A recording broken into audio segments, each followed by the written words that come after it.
Bonjour et bienvenue pour ce nouveau page à page consacré à l'omnibus Daredevil par Frank Miller. C'est un beau bébé, mais c'est également ce que j'appelle un omnibus à taille humaine. C'est-à-dire qu'il fait un nombre de pages raisonnable et qu'on peut le lire sans l'endommager. Il dénote par rapport à des très gros omnibus, vous savez, ceux de plus de 1000 pages qui parfois sont difficiles à manipuler et qui n'offrent pas le confort de lecture qu'on aimerait tous avoir. Daredevil et Frank Miller, deux noms qui sont associés pour l'éternité, tant cet auteur a pu apporter de choses à ce personnage. Il reprend la série au début des années 80, d'abord comme dessinateur, puis comme scénariste et dessinateur, puis il se fera aider par d'autres dessinateurs, Klaus Johnson, David Mazzucchelli, Bill Sienkiewicz et j'en passe. Il va laisser son nom et sa trace sur Daredevil et il va clairement métamorphoser le personnage au début des années 80. Les comics sortent de leur première décennie totale, celle des années 70, dans laquelle ils ont évolué. Mais les personnages et les histoires restent assez basiques, avec des histoires finalement sans enjeu, des histoires du voleur ou du méchant qui est méchant et du voleur qui vole, et du super-héros qui est là pour les arrêter avec son costume coloré et bariolé. C'était destiné à un public très jeune et les comics n'avaient pas encore fait leur mue, il n'y avait pas encore eu le Dark Knight, il n'y avait pas encore eu Watchmen et ça manquait de profondeur et souvent de noirceur. Et bien tout cela, au fil des épisodes, eh bien Frank Miller va l'amener et va changer à tout jamais le personnage, va lui raconter ses origines dans un autre récit qui sera publié certainement dans le tome 2, le Man Without Steel, le Man Without Fear, parce que Steel, c'est l'homme sans fer aussi, il avait une carence en fer. Et donc du coup, c'est une véritable révolution à laquelle on va assister.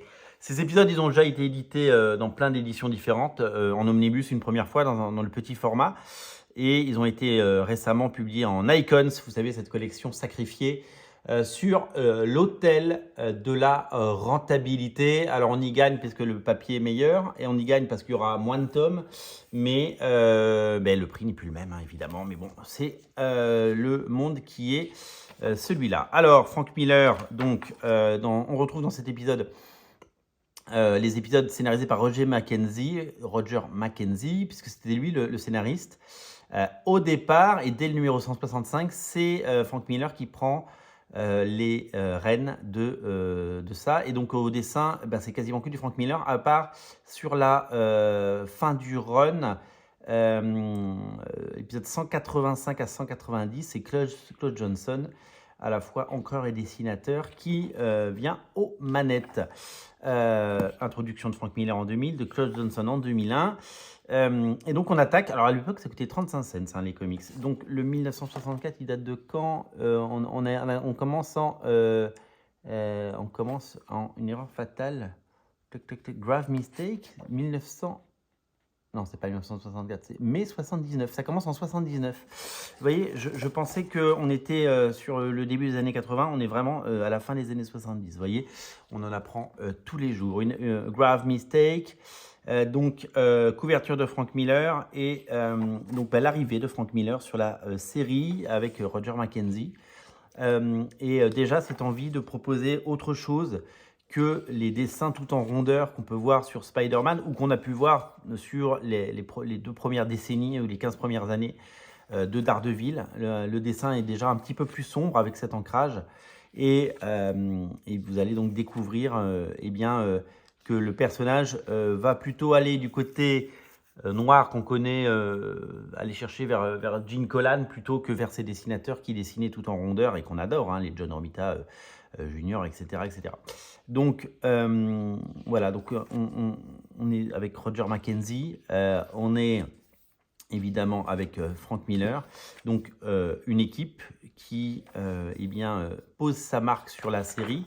Et je vous l'ai dit, très très vite, c'est Frank Miller lui-même qui va devenir le héros, le scénariste de cette série, avec Black Widow, avec évidemment la machine à café derrière qui eh bien, décide de faire sa purge, comme vous pouvez l'entendre si le micro fait son office.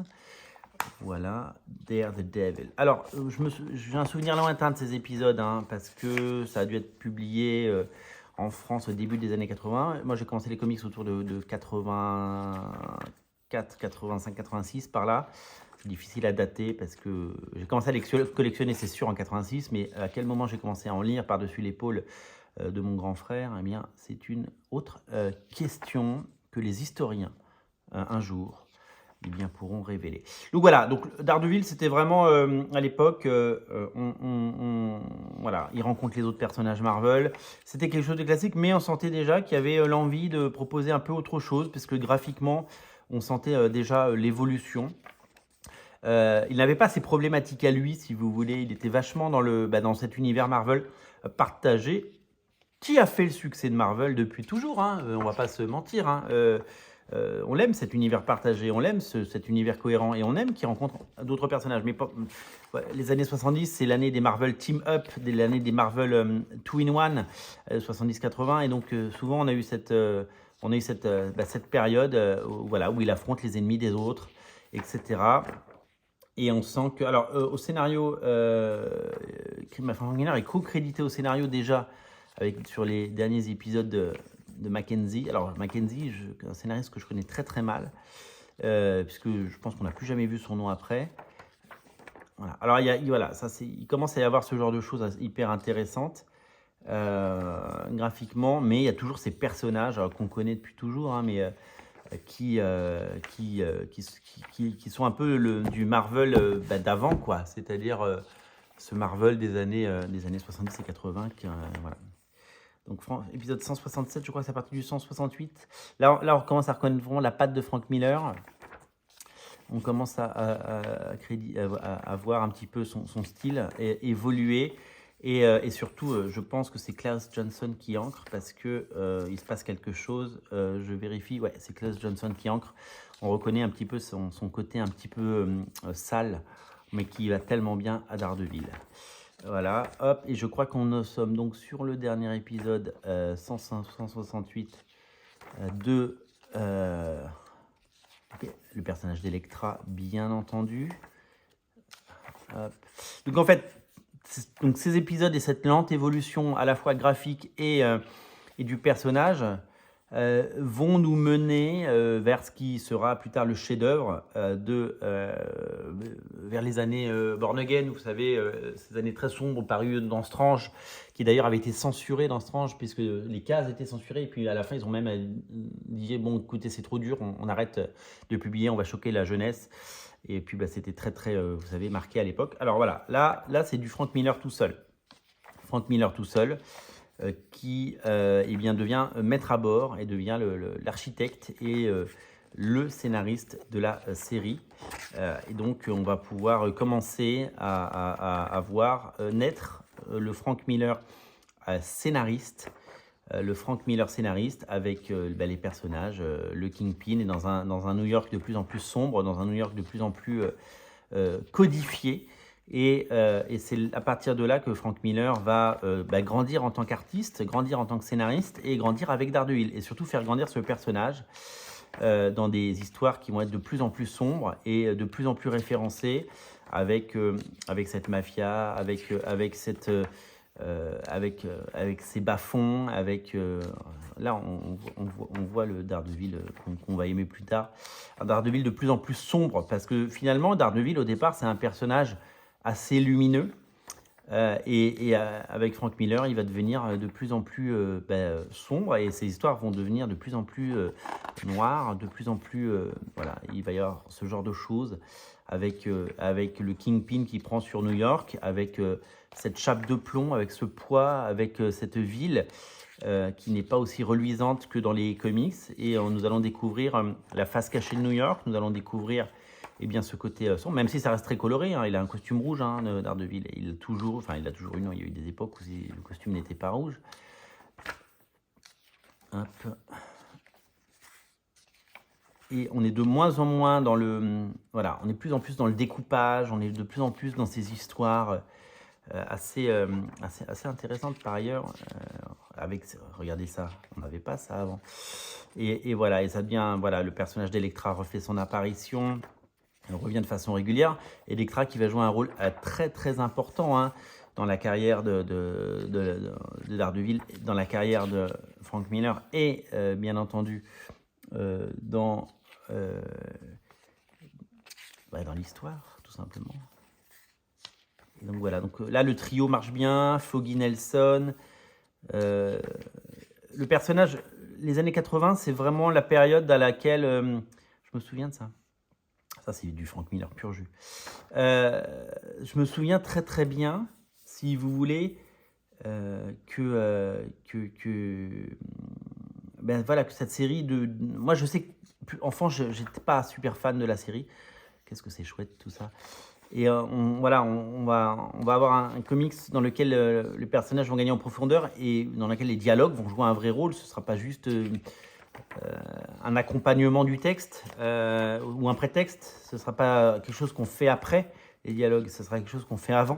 Parce que souvent, la méthode Marvel, c'était on fait l'épisode et puis après, on fait les dialogues. On colle des textes un peu rigolos sur des cases d'action.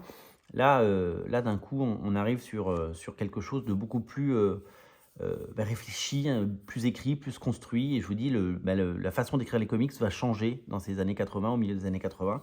Il va se passer quelque chose grâce à Alan Moore et grâce à Frank Miller, qui seront vraiment les deux personnes qui feront basculer les comics vers ce qu'on connaît aujourd'hui.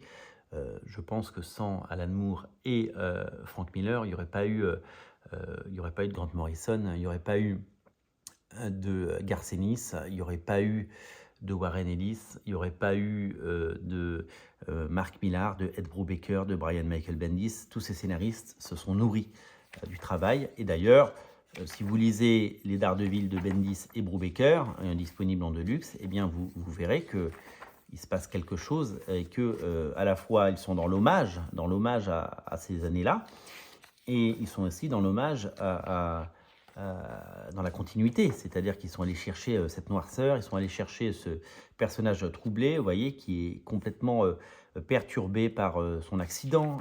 Donc on va faire de la psychologie des personnages, on va rentrer dans leur cerveau, on va rentrer dans leur passé, on va rentrer dans leur faiblesses, dans leurs défauts, dans leurs blessures, dans leurs cassures.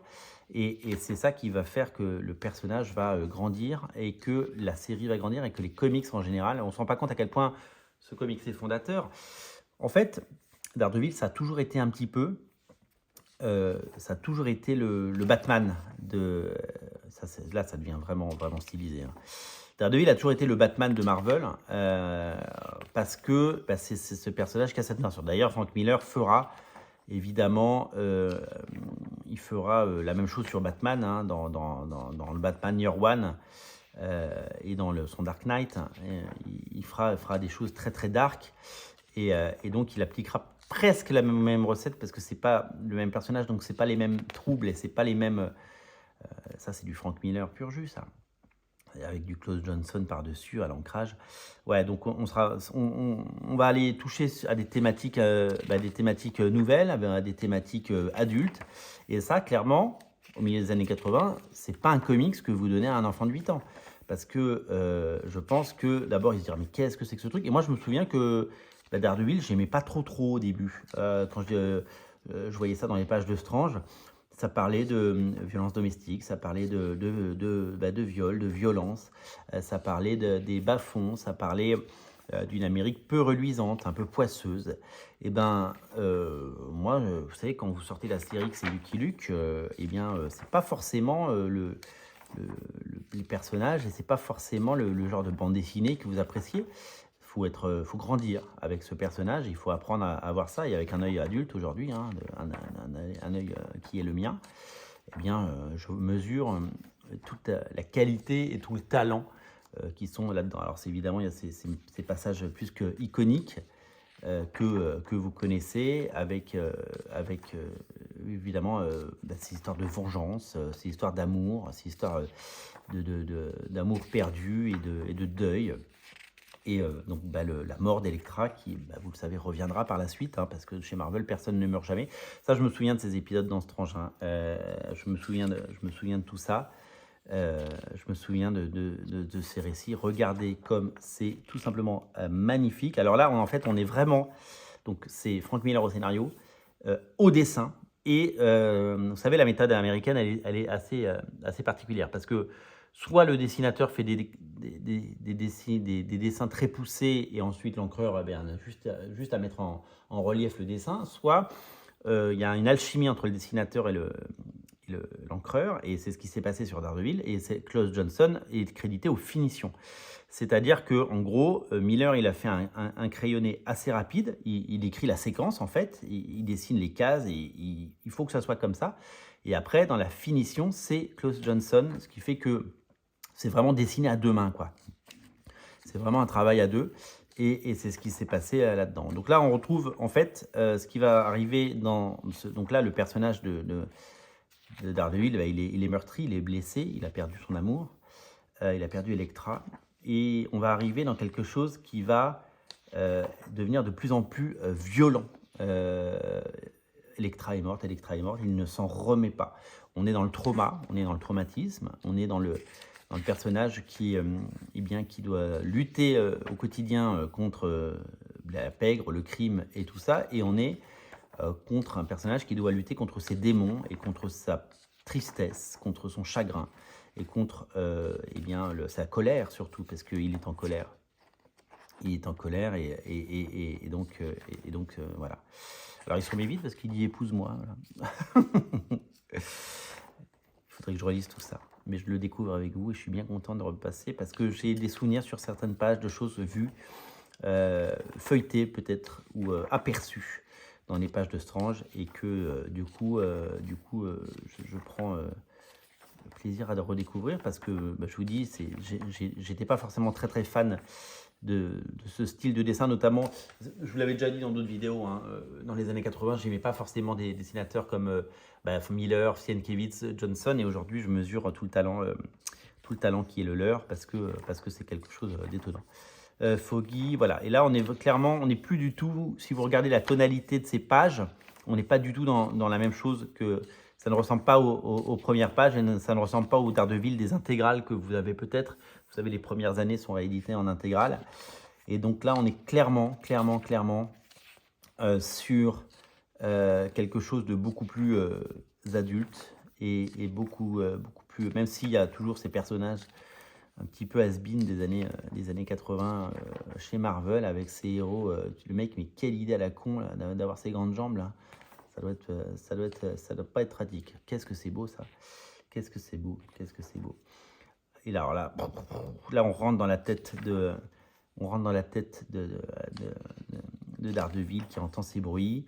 Black Widow avec son nouveau look. Alors ça, c'est du Miller pur jus. Ça. Et regardez le style. On n'avait pas ça avant. Et là, tout change avec Stick qui est là, qui se bat. Et puis, cet environnement où il entend les bruits, il se repère avec les bruits. Honk, ça veut dire klaxon en anglais.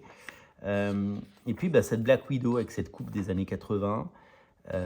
Et donc, ce personnage qui, clairement, va devenir badass, quoi. Avant, c'était juste une nana bien roulée, qui ressemblait un petit peu à chapeau melon et bottes de cuir. Et là, d'un coup, elle devient super cool et en plus hyper badass et hyper sexy grâce à Frank Miller et Klaus Johnson. C'est là qu'on commence vraiment à avoir les histoires de pègre, de la main, de ces ninjas et tous ces codes qui vont faire de Daredevil ce qu'il est. Vous voyez, la mutation de la série au fil des mois, au fil des années. C'est assez étonnant. Alors, Daredevil, on en parle. Hein, c'est un séducteur, quoi. C'est le beau gosse. Hein, Black Widow, Elektra, Echo, Maya. Il a tout le temps eu les plus jolies et les nanas les plus intéressantes. C'est-à-dire que c'est des nanas fortes qui n'ont pas besoin d'un homme pour s'accomplir. Mais elles tombent toutes sous le charme incroyable de Daredevil. Donc ça, c'est très très beau. Alors là, je crois qu'on est sur Elektra. Et hop. La sorte de la main qui veut récupérer le corps d'Elektra. C'est pas glauque du tout. Hop. Et donc...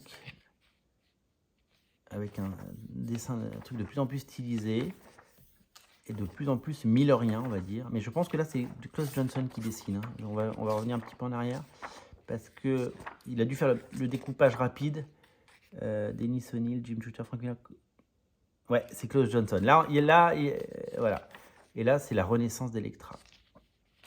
C'est magique, les comics. Et là, il y a toujours ce truc où il est malheureux, il veut en finir, etc. Il pense à la mort. Au début des années 80, on ne voyait pas ça dans les comics. Hein, et là, clairement, on voit ça. Quoi. Je veux dire, ça parle de suicide, ça parle voilà, il ne se remet pas de la mort de son père, il ne se remet pas de tout ça. Et là, on est dans... Là, ça, c'est des choses qu'on verra beaucoup, beaucoup après chez Miller, dans Dark Knight, dans Sin City et tout ça. Et donc là, je crois que une fois qu'on a fait celui-là, eh bien, je crois qu'on termine le run. Après, il y a un what if. Donc, what if Daredevil became... Alors, voilà, ça, c'est les histoires là, un peu... bon, c'est Miller qui l'a fait. C'est « Et si Daredevil était devenu un agent du S.H.I.E.L.D. » Donc là, c'est un peu... ça s'appelle what if, mais ça pourrait s'appeler what the fuck. Et après, bah, on a toutes les couvertures et les bonus qu'on aime, avec une interview énorme, fleuve d'ailleurs, regardez l'interview comme elle est folle, avec ses couvertures, en papier, avec... là, on voit bien le travail. Voilà, Frank Miller, je vous en parlais tout à l'heure. Ouais, hop. Frank Miller, il dessine ça a l'air assez... et puis derrière, c'est l'encreur, il rajoute tout le reste, vous voyez. Donc, c'est vraiment un travail à quatre mains, quoi. C'est vraiment... un travail hallucinant parce que quand on regarde le crayonné de Miller, il est assez basique. Et là, regardez, par exemple, cette case, elle est complètement redessinée. C'est-à-dire qu'en fait, il fait le storyboard, en fait. Il fait le storyboard et après, Klaus Johnson doit dessiner. Donc, c'est vraiment un travail c'est pour gagner du temps. C'est pour ça que les comics ont été taylorisés il y a bien longtemps. C'est-à-dire que il faut aller vite, il faut sortir 22 pages par mois, donc il faut trouver des solutions. Et donc, il faut arriver à faire ça. Et regardez, Miller, il fait son dessin, et à la fin, on a le dessin de Johnson. Vous voyez, ce n'est pas du tout le même dessin, ce n'est pas la même pose, mais il avait posé les bases. Et donc, c'est comme ça que ça se passe. Cette page que je vous ai montrée, qui termine l'épisode, ben ça, c'était le dessin de Miller, et ça, c'est l'ancrage de Johnson. On est vraiment sur une réinterprétation. Et c'est un vrai travail à quatre mains, et c'est très intéressant. Moi, c'est quelque chose que j'avais du mal à comprendre plus jeune, et que j'ai découvert en me renseignant et en lisant des comics et en découvrant. Ça, c'est une réédition avec un dessin plus récent, je pense. Non, mais c'est John Romita Jr. qui fait cette couverture. C'est plus du tout la même chose. On retrouvera certainement dans ce qui sera le tome 2 de cet omnibus, donc le Man Without Fear. Ça, c'est les couvertures qui ont été utilisées pour les diverses rééditions, notamment celle en Icons. Et donc, cet omnibus, on appelle un deuxième. Voilà, c'est un bien bel omnibus. C'est une très belle façon de collecter ce run de légende. Voilà, vous avez tous ces épisodes. C'est un superbe omnibus. Daredevil, on a de la chance parce que il y a eu un nombre exceptionnel de runs d'exception.